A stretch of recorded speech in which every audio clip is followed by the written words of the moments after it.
Connie curtly repeated her name and said she was employed by Gabi. Who works for me?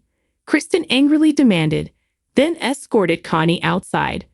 Ava was concerned that Connie had overheard her and Kristen talking about Stefan and Gabi when she went to get the coffee.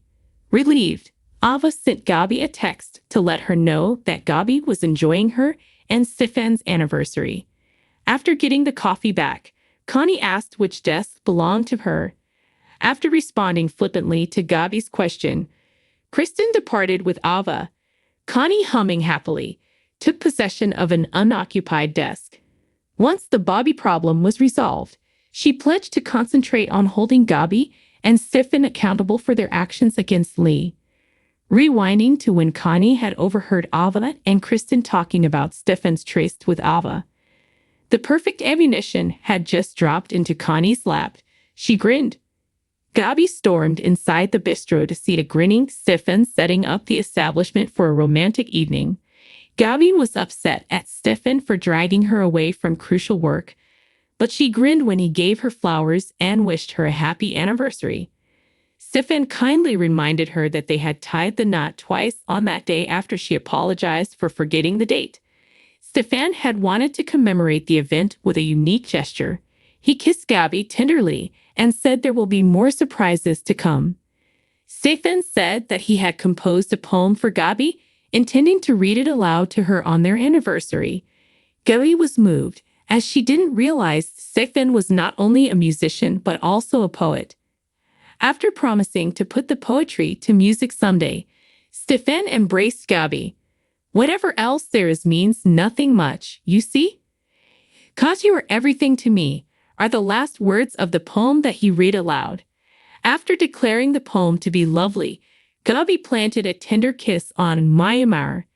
Gabi should give credit to Stefan for the poetry, he added, referring to his muse as the woman I fall more and more in love with every day. He poured champagne for them and raised a glass to the year ahead. They shared another passionate kiss. At the Spectator, Jack welcomed Chad and told his son-in-law that he had enlisted the help of a friend who was a photographer and used the buddy's artificial intelligence skills to determine whether or not the lady in the photo was Abigail. In the event if the friend failed, Jack acknowledged that they would have reached a dead end. Jack was terrified to inform Jennifer if they had returned to square one, even if it meant allowing his wife to rest in peace. Once again, in the end, Chad insisted that he needed the truth. Jack excused himself, but not before expressing his desire for Jack to return the other half of the Spectator to Chad. Although Jack appreciated Chad's generosity, he requested that Chad keep the paper because it was always meant for Abigail. Jack still wanted Chad to handle the paper for Thomas and Charlotte, but he couldn't allow himself to think that she may soon retrieve it. Leo stepped into Chad's office after Jack left, wondering whether he should write about Everett, Xander, or Alex. He had heard that Xander was joining Body and Soul. Chad was curious by Everett's actions and his apparent hesitation to answer his door, so Leo told Chad about these things. Lee began to question Chad about DID, but interrupted himself to talk incoherently about the strain he'd been feeling recently. Leo was concerned that, given Jack's recent return to the Spectator, Gwen may follow. He was upset that his bestie had broken up with Dimitri, who had finally abandoned him. Leo had started to have his doubts about Dimitri's story of meeting someone in jail. Leo surmised that Dimitri had, instead, attempted to safeguard his fortune by getting back together with Gwen. Chad questioned Leo's reasoning and pondered if Leo would have been less disappointed if Dimitri and Gwen had gotten back together. Leo thought he would be even more distraught since he hadn't intended for Gwen to experience another heartbreak. He acknowledged missing Gwen and Dimitri. Chad praised Leo's virtues and offered him a pep talk. Chad took a moment to process Leo's insistence on explanation before calling him witty and intelligent. Grinning, Chad said, "And you think I'm a hunk?" Chad became more serious and expressed his respect for Leo's efforts to improve himself. Chad understood what it was like to struggle with moving on from the love of your life. About Abigail, Leo inquired. In response to Chad's admission that nothing had changed, Leo really expressed his desire that Chad would never need to move on. Thanks for watching. If you like this video, so please don't forget to subscribe my channel. Welcome and to my Days of Our Lives official channel. I hope everyone is having a wonderful day. Before we begin, please hit the subscribe button and give this video a thumbs up.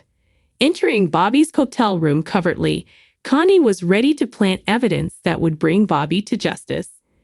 A tap on the door startled her, and she heard Leo's voice, calling out. Though she stayed quiet, she murmured something about the gossipy little Gaffley. Leo said he wanted to chat to Everett about Stephanie on the other side of the door. Leo threatened to leave when Everett remained silent. But then Leo heard a loud noise coming from the room, and he realized it was Connie knocking down a candlestick, which aroused his interest. After Leo finally gave up and departed, Connie scattered a medication bottle, a message, and gloves about the room. When she was finished, her expression was one of pleasure. She forgot the key card she had used to enter the room as she was leaving. Jada accused Bobby of stabbing Lee and Rafe at the police station. She also questioned him about why, in her opinion, he was still Bobby. After Jada threatened to bring in specialists to examine him, Bobby acknowledged he was in charge, but denied any responsibility for the atrocities. He said that he was aware of who the real offender was. Jada demanded explanations. Bobby's face flashed a painful look before he could recognize his assailant, and he said he felt unwell. Furious, Jada scolded Bobby for inventing a new illness. He stated that his head was spinning and that he felt unwell.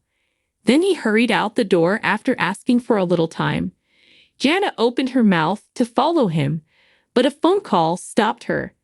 Bobby discovered the key card on the floor when he eventually staggered to his door. On get it, he sagged on the floor. Bobby succeeded in returning to the room and collapsed into the bed. Before he could read the contents of the pill bottle next to the bed, he dropped it. He let out a pained sigh. Bobby recalled that Connie had previously shown up at his home and that she had brought coffee. Realizing that Connie had probably drugged him, he tried dialing 911. After that, he fainted. Stephanie contacted Jada outside the bar and left a message alerting her about Leo's suspicion that Everett was Bobby. When Stephanie got to the police station later, she saw Jada. Jada informed a startled Stephanie about Bobby's admission after hanging up the phone. Bobby had expressed a desire to return home before Jada could press him more over the stabbings, which infuriated her. Stephanie questioned Jada's decision to let Bobby go, to which Jada replied that she was left with no other option since there was no proof Bobby had committed any loss. Stephanie yelled that she had to prevent Bobby from possibly leaving the town, and she dashed out, followed closely by Jada. Stephanie and Jada showed up to Everett's place later. Jada took a keycard from the front desk and used it to get them inside. They'd raced to an unconscious Bobby who was lying on the bed. Stephanie questioned whether Bobby was dead, and Jada attempted to wake him. After confirming that he had a weak pulse, Jada saw the medicine container.